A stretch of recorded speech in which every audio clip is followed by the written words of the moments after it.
జై శ్రీరామ్. నమస్కారం అండి. 2025 సంవత్సరంలో ద్వాదశ రాశి వాళ్ళకి ఎలాంటి ఫలితాలు రాబోతున్నాయి అని తెలుసుకుందాం. దానికన్నా ముందు ఎప్పటిలాగే ఒక 2 నిమిషాల పాటు మీకు కొద్దిగా వివరణ ఇవ్వడం జరుగుతున్నది. దీన్ని సోది అని మాత్రం అనుకోకండి. మీరు అర్థం చేసుకోవాలి అనే ఒక ఉద్దేశంతోనే ఇది చెప్పడం జరుగుతున్నది. కాన్సెప్ట్ మీకు అర్థమవుతేనే మీకు కూడా అర్థమవుతుంది, మీరు కూడా అర్థం చేసుకోగలుగుతారని ఒక ఉద్దేశం నాది, అంతే. ఇక్కడ చూడండి, ముఖ్యంగా మనకి ఈ సంవత్సర ఫలితాలు అనేవి దీర్ఘకాలిక గ్రహ సంచారం ఏదైతే ఉన్నదో, అంటే గురు, శని, రాహు, కేతుల ఒక సంచారాన్ని బట్టి మనము సంవత్సర ఫలితాలు అనేది మనము చెప్పుకుంటున్నాం. ఈ మాస ఫలితాలు వచ్చేసి, అంటే మంత్లీ ఒకసారి ఫలితాలు వచ్చేసి, ఈ మిగతా గ్రహాలు ఏదైతే ఉందో నెలకి ఒకసారి మారే గ్రహాలు, తర్వాత చంద్రుడు 2.5 రోజులకు ఒకసారి మారుతాడు, తర్వాత ఈ యొక్క కుజుడు 45 రోజులకు ఒకసారి మారుతాడు. ఇలా ఈ ఒక గ్రహాలని బట్టి మనము ఈ మాస ఫలితాలు అంటే మంత్లీ రిజల్ట్స్ అనేది చెప్పుకుంటున్నాం. అయితే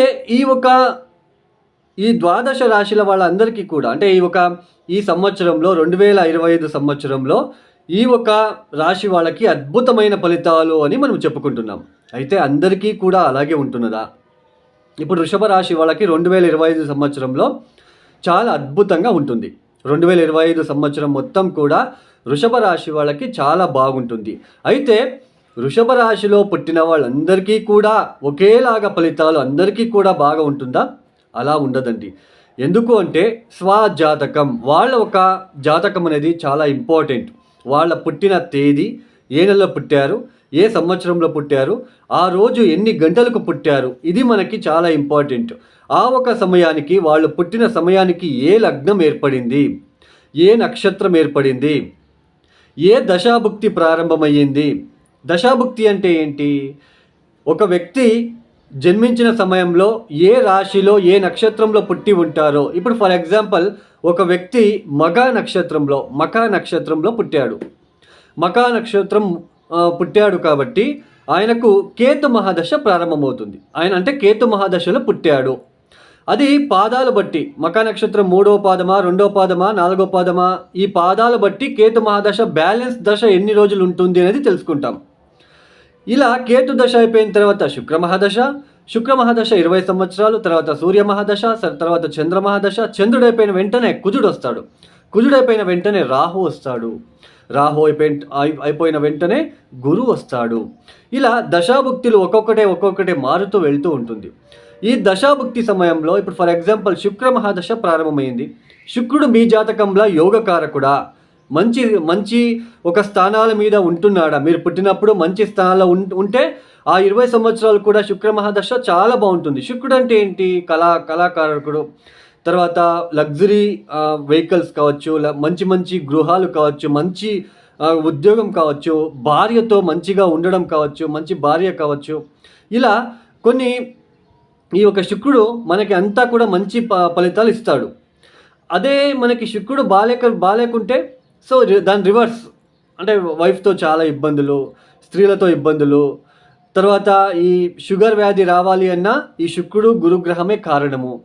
సో ఇలా మనము కొన్ని దశాభుక్తులు వచ్చినప్పుడు కొంచెం ఇబ్బందులు పడుతూ ఉంటాం. ఎందుకంటే ఆ గ్రహ మనకి బాలేక ఉన్నప్పుడు, పుట్టినప్పుడు మనము, అంటే ఆ గ్రహము బలహీనంగా ఉన్నప్పుడు మనం పుట్టి ఉంటే సో ఆ దశ అనేది మనకి యోగించదు. ఇప్పుడు ఇంకొకటి కూడా మీకు చెప్పడం జరుగుతున్నది. ఇప్పుడు ఒక వ్యక్తికి శని మహాదశ ప్రారంభమైంది. ఆ వ్యక్తి జాతకంలో శని బలిష్టంగా ఉన్నాడు అని అనుకుందాం. శని మహాదశ ప్రారంభమైన తర్వాత శని మహాదశ పర్లేదు, బాగానే జరుగుతూ ఉంటుంది. సడన్గా కొన్ని రోజులు అయిన తర్వాత శని మహాదశ కూడా కొద్దిగా ఇబ్బంది పెట్టడానికి ప్రారంభం చేస్తుంది. ఎందుకు అని మనం ఎట్లా చెక్ చేసుకోవాలి అంటే, గోచారంలో శని ఎక్కడ ఉన్నాడు, ఆ శని ఆ స్థానానికి ఎన్ని అష్టకవర్గ బిందువులు ఇచ్చాడు అని మనం తెలుసుకుంటే అప్పుడు మనకి ఈజీగా అర్థమైపోతుంది. ఇప్పుడు ఫర్ ఎగ్జాంపుల్ వృషభ లగ్నం, వృషభ రాశి వాళ్ళకి ఈ లాభస్థానంలో శని సంచారం చేస్తున్నాడు. అంటే 2025 మార్చ్ తర్వాత లాభస్థానంలో శని యొక్క సంచారం జరుగుతున్నది. ఈ శని లాభస్థానంలో వచ్చినప్పుడు, నవమాధిపతి దశమాధిపతి లాభస్థానంలో అంటే ఉద్యోగంలో అభివృద్ధి, వ్యాపారంలో అభివృద్ధి, మంచి ఆర్థిక అభివృద్ధి అనేది చూస్తాం. బట్ అందరికీ కూడా వృషభ రాశి, వృషభ లగ్నంలో పుట్టిన వాళ్ళందరికీ కూడా సేమ్ ఫలితాలు వస్తాయా? కాదు. లాభస్థానంలో శని ఎన్ని బిందువులు ఇచ్చాడు దాని మీద ఫలితాలు అనేది వస్తాయి. ఒకవేళ 0, 1, 2 ఇచ్చి ఉంటే ఆదాయం తక్కువగా ఉంటుంది, ఇబ్బందులు ఉండవు, బట్ తక్కువ ఉంటుంది. ఆయన ఇచ్చే ఫలితాలలో తక్కువ ఇచ్చేస్తాడు అంతే. సో ఇది అండి దశాభుక్తి. ఒక దశాభుక్తి జరుగుతున్నప్పుడు ఆ దశాభుక్తి, ఆ దశకి సంబంధించిన గ్రహము గోచారంలో ఎక్కడ ఉంది అది కూడా మనం చూసుకుంటే అప్పుడు మనకి ఈజీగా అర్థమవుతుంది అనే ఇక్కడ నా ఒక వివరణ. చూడండి, ఇప్పుడు 2025 మార్చి 30వ తేదీ 7 గ్రహాలు మీన రాశిలో కలవబోతున్నారు. మనకి కరోనా కన్నా ముందు పంచగ్రహ కూటమి ఏర్పడింది. ఇప్పుడు ఏకంగా 7 గ్రహాలు మీనరాశిలో కలవబోతున్నారు. అంటే కాలపురుష చక్రం నుంచి 12వ స్థానం అవుతుంది మీనరాశి. ఈ మీనరాశి 12వ స్థానం. మీనరాశికి అధిపతి ఎవరు? గురువు అంటే నో లిమిట్. ఆయన ఇచ్చే ఫలితాలలో లిమిట్ అనేది ఉండదు. అది ఆధ్యాత్మిక పరంగా కావచ్చు, డబ్బు విషయంలో కావచ్చు. గురువు అంటే ఇస్తూనే వెళ్తూ ఉంటాడు. అంటే there is no limit in 12th house. గురువు కాబట్టి గురువు ఇచ్చే ఫలితాలు. అప్పులు ఇస్తాడా? అప్పులు ఇస్తూనే ఉంటాడు. రోగాలు ఇస్తాడా? రోగాలు ఇస్తూనే ఉంటాడు. అంటే మన జాతకంలో గురువు బలహీనపడినప్పుడు అలాంటి ఫలితాలు. గురువు బాగుంటే డబ్బు ఇస్తూనే, అభివృద్ధి ఇస్తూనే వెళ్తూ ఉంటాడు. అంటే దెర్ ఇస్ నో లిమిట్. గురువు స్థానంలో శని వెళ్తున్నాడు. శని అంటే ఏమిటి? Restriction planet. ఇంతే కావాలి, ఇంతే. దెర్ ఇస్ సమ్వాట్ లిమిటేషన్స్ అనేది ఉంటుంది. ఇంతే లిమిట్, ఇంతే కావాలి, ఇంతే ఇవ్వాలి. అది 12వ స్థానంలో జరుగుతున్నది. దట్టు 7 గ్రహాలు మార్చి 30వ తేదీ కలవబోతున్నారు. ఇక ఈ వీడియో కనుక చేస్తే ఇంకా మీరు అప్సెట్ అవుతారని ఈ ఒక వీడియో కూడా చేయట్లేదు ఇంకా. సో ఈ ఒక 2025 సంవత్సరంలో ద్వాదశ రాశి వాళ్ళకి ఈ ఒక శని గ్రహం వచ్చేసి ముందుగా 2025 మార్చి 30వ తేదీ మీనరాశిలో సంచారం ప్రారంభం చేయబోతున్నారు. 2025 మే 14వ తేదీ గురువు గారు మిథున రాశికి వెళ్ళి సంచారం ప్రారంభం చేయబోతున్నారు. 2025 మే 18వ తేదీ రాహువు కుంభరాశిలో, కేతువు సింహరాశిలో సంచారం చేయబోతున్నారు. ఈ ఒక గ్రహ సంచారం వల్ల ద్వాదశ రాశి వాళ్ళకి ఎలాంటి ఫలితాలు రాబోతున్నాయో ఒక్కొక్కటి తెలుసుకుంటూ వెళ్దాం. ఇక తదుపరి రాశి వృశ్చిక రాశి. ఈ వృశ్చిక రాశి వాళ్ళకి 2025 సంవత్సరంలో ముఖ్యంగా 2025 మార్చ్ 29వ తేదీ వరకు కూడా శని భగవానుడు చతుర్థ స్థానం అంటే కుంభరాశిలో సంచారం. తదుపరి 30వ తేదీ తర్వాత ఆయన పంచమం అంటే మీనరాశికి వెళ్ళి సంచారం చేస్తున్నాడు. పంచమ శని. గురుగ్రహం ఒక సంచారం తెలుసుకున్నట్లయితే ముఖ్యంగా గురువు 2025 మే 13వ తేదీ వరకు ఆయన వృషభ రాశిలో అంటే మీ ఒక సప్తమ స్థానంలో సంచారం. తదుపరి మిథున రాశి అంటే అష్టమానికి వెళ్ళి సంచారం చేస్తున్నారు.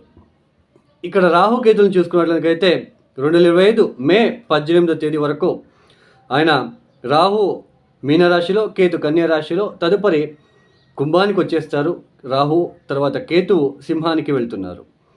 ఈ గ్రహ సంచారం రీత్యా వృశ్చిక రాశి వాళ్ళకి చూడండి ఇక్కడ ముఖ్యంగా పంచమ శని, అష్టమ గురువు.